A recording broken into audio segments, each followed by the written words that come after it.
Hi hello welcome to Indian knowledge university. ఈరోజు current affair మరియు విద్యా ఉద్యోగ సమాచారం చూసుకుంటే ప్రధానంగా మనకి ఈరోజైతే చాలా విషయాలు అయితే రావడం జరిగింది. వీడియోని చూస్తున్న వారు ఒకసారి అయితే లైక్ చేయడం మాత్రం మర్చిపోవద్దు. మీరు చేసే లైక్ వల్ల ఈ వీడియో మరికొంతమంది విద్యార్థులకు చేరే ప్రయత్నం జరుగుతుంది. అదేవిధంగా జీవో 46పై సీఎంకు ఉమ్మడి నల్గొండ జిల్లా ఎమ్మెల్యేల విజ్ఞప్తి అని చెప్పి రావడం జరిగింది మనకి.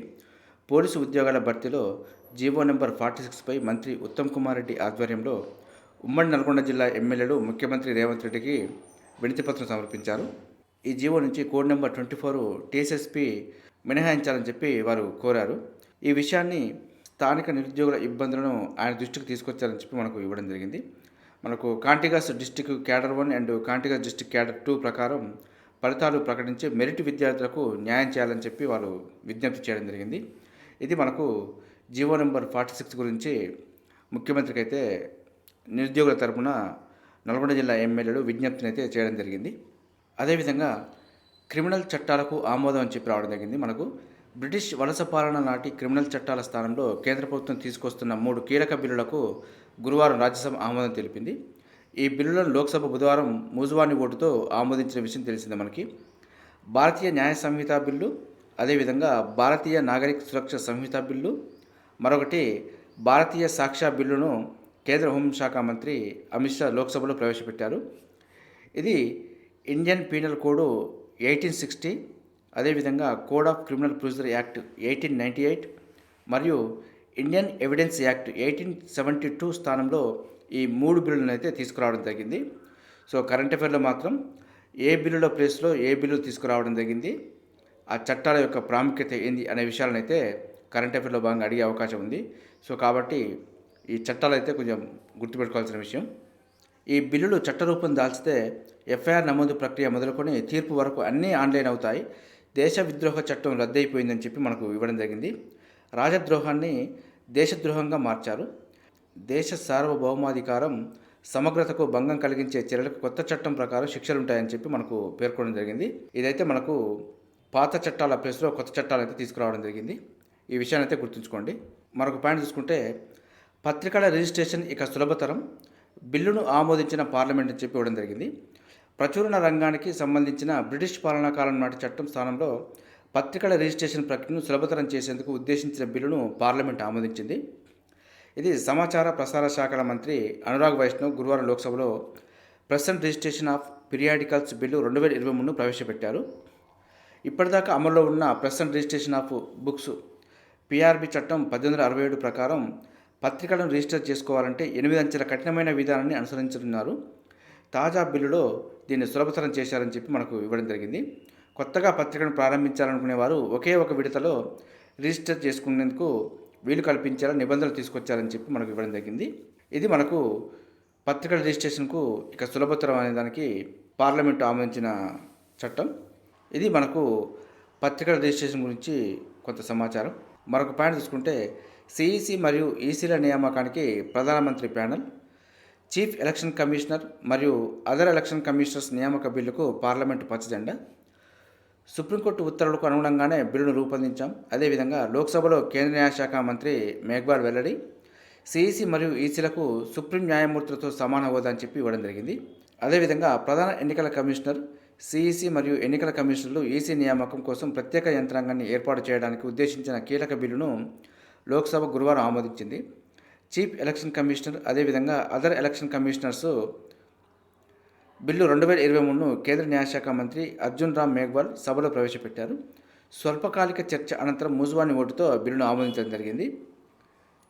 ఈ బిల్లును 12 రాజ్యసభ ఆమోదించిన సంగతి తెలిసింది. సుప్రీంకోర్టు తీర్పు ప్రకారమే బిల్లును తీసుకొచ్చినట్టు అర్జున్ రామ్ మేఘ్వాల్ లోక్సభలో చర్చ సందర్భంగా ప్రకటించారు. 1991 నాటి చట్టంలో కొన్ని అంశాలు అపరిష్కృతంగా ఉన్నాయని వాటిని పరిష్కరిస్తూ కొత్త బిల్లును రూపొందించినట్టు తెలియజేయడం జరిగింది. ఇది మనకు సిఈసి మరియు ఈసీల నియామకానికి ప్రధానమంత్రి ప్యానెల్ అని చెప్పి రావడం జరిగింది మనకి. దీని గురించి మరింత సమాచారం కోసం అయితే ఒకసారి వీడియో పాజ్ చేసి చూసుకోవచ్చు మీరు. మరొక పాయింట్ చూసుకుంటే సిఐఎస్ఎఫ్ చేతికి పార్లమెంటు భద్రత. పార్లమెంట్లోకి అగంతకుల చొరబాటుతో భద్రతా వైఫల్యం వెలుగు చూసిన నేపథ్యంలో పార్లమెంట్ను అత్యంత కట్టుదిట్టమైన భద్రతా వలయంగా మార్చాలని కేంద్ర ప్రభుత్వం నిర్ణయించింది. ఎయిర్పోర్ట్లో తనిఖీల తరహాలో బాడీ చెకింగ్, చేత్తో పట్టుకునే డిటెక్టర్లతో సోదాలు, అదేవిధంగా ఎక్స్రే మిషన్తో వస్తువుల స్కానింగ్ వంటి సమగ్ర తనిఖీ వ్యవస్థను పార్లమెంట్ వద్ద ఏర్పాటు చేయనున్నారని చెప్పి మనకు పేర్కొనడం జరిగింది. మళ్ళీ విజృంభిస్తున్న కరోనా అని చెప్పి మనకైతే ప్రధానంగా రావడం జరిగింది. సో కాబట్టి కరోనా విషయంలో అయితే కొంత జాగ్రత్తగా ఉండాలి. మళ్ళీ రెజ్లింగ్ రగడ, కొత్త అధ్యక్షుడిగా సంజయ్ సింగ్, అదేవిధంగా ఎన్నికలను నిరసిస్తూ సాక్షి మాలిక్ రిటైర్మెంటు.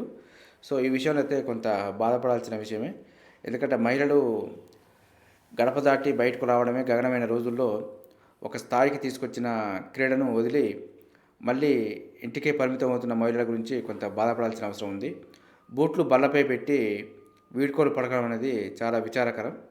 సాక్షి మాలిక్ సాధించిన విషయాల గురించి చూసుకుంటే ఒలింపిక్స్ కాంస్యం 2016లో, అదేవిధంగా కామన్వెల్త్ క్రీడలు స్వర్ణం 2022, రజతం 2014, కాంస్యం 2018, అదేవిధంగా ఆసియా ఛాంపియన్షిప్స్ రజతం 2017, 21, అదేవిధంగా కాంస్యం 2015, 18, 19, కామన్వెల్త్ ఛాంపియన్షిప్స్ స్వర్ణం 2017, అదేవిధంగా కాంస్యం 2013, ప్రపంచ జూనియర్ ఛాంపియన్షిప్స్ కాంస్యం 2010, ఆసియా జూనియర్ ఛాంపియన్షిప్స్ స్వర్ణం 2012, రజతం 2009, అదేవిధంగా అవార్డులు పద్మశ్రీ 2017, ఖేల్ రత్న 2016.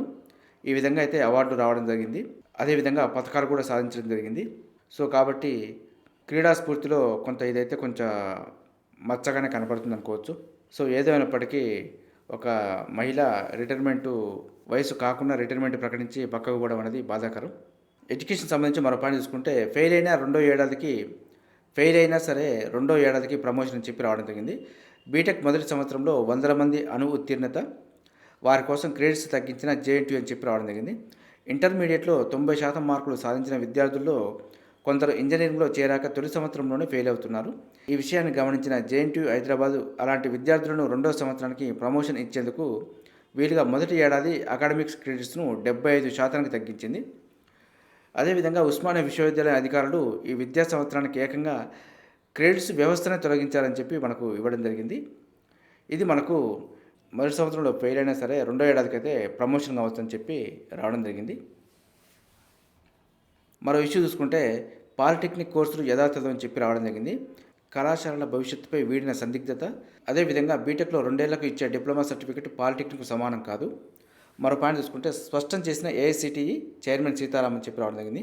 మనకు ఏఐసిటిఈ చైర్మన్ ఎవరని చెప్పి కూడా అడిగే అవకాశం ఉంది కాబట్టి ఈ విషయాన్ని అయితే గుర్తుపెట్టుకోండి. పాలిటెక్నిక్ డిప్లొమా కోర్సులు కళాశాలల భవిష్యత్తుపై 3 ఏళ్లుగా నెలకొన్న సందిగ్ధతకు అఖిల భారత సాంకేతిక విద్యా మండలి ఏఐసిటిఈ తెరదింపింది. గతంలో మాదిరిగానే పాలిటెక్నిక్ కోర్సులు నడుస్తాయని చెప్పి స్పష్టం చేసింది. ఇటీవల ఢిల్లీలో అన్ని రాష్ట్రాల సాంకేతిక విద్యాశాఖ అధికారులతో నేషనల్ క్రెడిట్ ఫ్రేమ్ వర్క్ విధానంపై నిర్వహించిన సమావేశంలో ఈ విషయాన్ని ఏఐసిటిఈ చైర్మన్ సీతారాం స్పష్టం చేశారు. బీటెక్ 2 ఏళ్లు పూర్తయిన తర్వాత చదువు మానేసే వారికి ఇచ్చే డిప్లొమా సర్టిఫికెట్కు 3 ఏళ్ల పాలిటెక్నిక్ డిప్లొమాకు అసలు పొంతనే లేదని చెప్పి, అదేవిధంగా పాలిటెక్నిక్ కోర్సులు యథాతథంగా ఉంటాయని చెప్పి మనకు పేర్కొనడం జరిగింది. పాలిటెక్నిక్ కోర్సులు అనేవి ఇండస్ట్రియల్ పరిజ్ఞానాన్ని పెంచేందుకు అందిస్తున్న కోర్సులను తేల్చి చెప్పారు. బీటెక్లో డిప్లొమా సర్టిఫికెట్తో ఉద్యోగాలు పొందే నైపుణ్యాలు సాధించలేరని, అవి కేవలం మళ్ళీ భవిష్యత్తులో బీటెక్ చదివేందుకు మాత్రం ఉపయోగపడతాయని చెప్పి కూడా మనకు పేర్కొనడం జరిగింది. ఇది మనకు పాలిటెక్నిక్ కోర్సుల గురించి కొంత అప్డేట్ సమాచారం. అదేవిధంగా మరొక పాయింట్ చూసుకుంటే 10 సైన్స్ పరీక్ష అనేది 2 రోజులు ఉంటుందని చెప్పి మనకు పేర్కొనడం జరిగింది. ఇది రాష్ట్ర ప్రభుత్వానికి విద్యాశాఖ అధికారుల ప్రతిపాదన. రాష్ట్రంలో మార్చిలో జరగనున్న 10వ తరగతి పరీక్షలో ఈసారి సైన్స్ సబ్జెక్టు పరీక్ష 2 రోజుల పాటు నిర్వహించనున్నారని చెప్పి మనకు పేర్కొనడం జరిగింది. సైన్స్లో భౌతిక శాస్త్రం మరియు జీవశాస్త్రం అనే 2 పేపర్లు ఉండటం వల్ల పరీక్ష 2 రోజులు నిర్వహించాలని చెప్పి పాఠశాల విద్యాశాఖ అధికారులు రాష్ట్ర ప్రభుత్వానికి ప్రతిపాదన సమర్పించారు. ఇది మనకు 10వ తరగతిలో సైన్స్ పరీక్ష 2 రోజులు నిర్వహించాలని చెప్పి కొంత అప్డేట్ సమాచారం. మరొక పాయింట్ చూసుకుంటే 109వ సైన్స్ కాంగ్రెస్పై అనిశ్చితి, నిర్వహించలేమంటూ చేతులెత్తేసిన ఎల్పియు. వచ్చే ఏడాది నిర్వహించ తలపెట్టిన 109వ సైన్స్ కాంగ్రెస్ ఇప్పుడు డోలాయమానంలో పడింది. ఈ కార్యక్రమాన్ని తాము నిర్వహించలేమంటూ లవ్లీ ప్రొఫెషనల్ యూనివర్సిటీ గురువారం చేతులెత్తేసింది. వాస్తవానికి జనవరి 3న ప్రారంభం కావాల్సిన సైన్స్ కాంగ్రెస్ను తొలుత తాము నిర్వహిస్తామని చెప్పి ఎల్పియు ముందుకొచ్చింది. కానీ తాజాగా ఆ వర్సిటీ వెనకడుగు వేయడంతో కార్యక్రమాన్ని ఎప్పుడు ఎక్కడ నిర్వహించాలనే విషయంపై అనిశ్చితి నెలకొందని చెప్పి మనకు రావడం జరిగింది. సో దీనిపై తదుపరి షెడ్యూల్ వచ్చిన తర్వాత మన ఛానల్లో అందుబాటులో ఉంటుంది. కరెంట్ అఫైర్లో భాగంగా మరికొన్ని పాయింట్లు చూసుకుంటే ఏ రాష్ట్రంలో జల ప్రయాణ పర్యాటకాన్ని ప్రోత్సహించేందుకు ఆ రాష్ట్ర ప్రభుత్వం క్లాసిక్ ఇంపీరియల్ లగ్జరీ క్రూయిజ్ నౌకను ప్రారంభించింది. ఇదైతే కేరళ. మరొక పాయింట్ చూసుకుంటే ఇటీవల మరణించిన అమెరికా మాజీ విదేశాంగ శాఖ మంత్రి, అమెరికన్ దౌత్యవేత్త హెన్రీ కిస్సింజర్ ఏ సంవత్సరంలో నోబెల్ శాంతి పురస్కారం గెలుచుకున్నారు. ఇది 1973. మరొక పాయింట్ చూసుకుంటే 2023 యుఎన్హెచ్సిఆర్ నాన్సెన్స్ రిఫ్యూజీ పురస్కారం గెలుచుకున్న అబ్దుల్లాహి మీరే ఏ దేశానికి చెందిన శరణార్థి అని చెప్పి ఇవ్వడం జరిగింది. ఇది సోమాలియా. మరొక పాయింట్ చూసుకుంటే భారత ప్రభుత్వం ప్రధానమంత్రి గరీబ్ కళ్యాణ్ అన్న యోజన పథకాన్ని 2024 జనవరి 1 నుంచి ఎంతకాలం పాటు పొడిగిస్తున్నట్టు ప్రకటించింది. ఇదైతే 5 ఏళ్ళు. దేశంలోనే మొదటిసారిగా టెలికాం సెంటర్ ఆఫ్ ఎక్సలెన్స్ను ఏ రాష్ట్రంలోని సహరన్పూర్లో ఏర్పాటు చేయాలని అక్కడి రాష్ట్ర ప్రభుత్వం నిర్ణయించింది. ఇది ఉత్తరప్రదేశ్. మరొక పాయింట్ చూసుకుంటే రాజస్థాన్ సీఎం భజన్లాల్ శర్మ 2023 అసెంబ్లీ ఎన్నికల్లో ఏ నియోజకవర్గం నుంచి గెలిచారు. ఇది సంగవేర్. ఎంప్లాయ్మెంట్కి సంబంధించి మరో అప్డేట్ చూసుకుంటే నేషనల్ డిఫెన్స్ అకాడమీ మరియు నావెల్ అకాడమీ ఎగ్జామినేషన్ సంబంధించి యూపీఎస్సీ అయితే 400 పోస్టులకు సంబంధించి నోటిఫికేషన్ రిలీజ్ చేయడం జరిగింది. సో ఆన్లైన్ దరఖాస్తుకు లాస్ట్ డేటు 2024 జనవరి 9 వరకు ఇవ్వడం జరిగింది. సో పూర్తి సమాచారం కోసం అయితే యూపీఎస్సీ అఫీషియల్ వెబ్సైట్ కూడా చెక్ చేసుకోవచ్చు. అదేవిధంగా పుదుచ్చేరిలోని జిప్మా నుంచి సీనియర్ రెసిడెంట్ పోస్టుకు సంబంధించి కూడా నోటిఫికేషన్ రావడం జరిగింది. మొత్తం పోస్టు 82. మనకు ఆన్లైన్ అప్లికేషన్ లాస్ట్ డేటు 2024 జనవరి 8 వరకు ఉంది. ఇది మనకు జిప్మా నుంచి 82 పోస్టులకు సంబంధించి అప్డేట్ సమాచారం. ఇదే విధంగా మన ఛానల్లో ప్రతిరోజు మార్నింగ్ అయితే కరెంట్ అఫైర్ మరియు విద్యా ఉద్యోగ సమాచారం అందుబాటులో ఉంటుంది. మన ఛానల్ చూస్తున్న వారైతే సబ్స్క్రైబ్ చేసుకుని ఫాలో అవుతూ ఉండండి. ఈ వీడియో నచ్చితే లైక్ చేయండి, షేర్ చేయండి, సబ్స్క్రైబ్ చేసుకోవడం మాత్రం మర్చిపోద్దు. Have a nice day.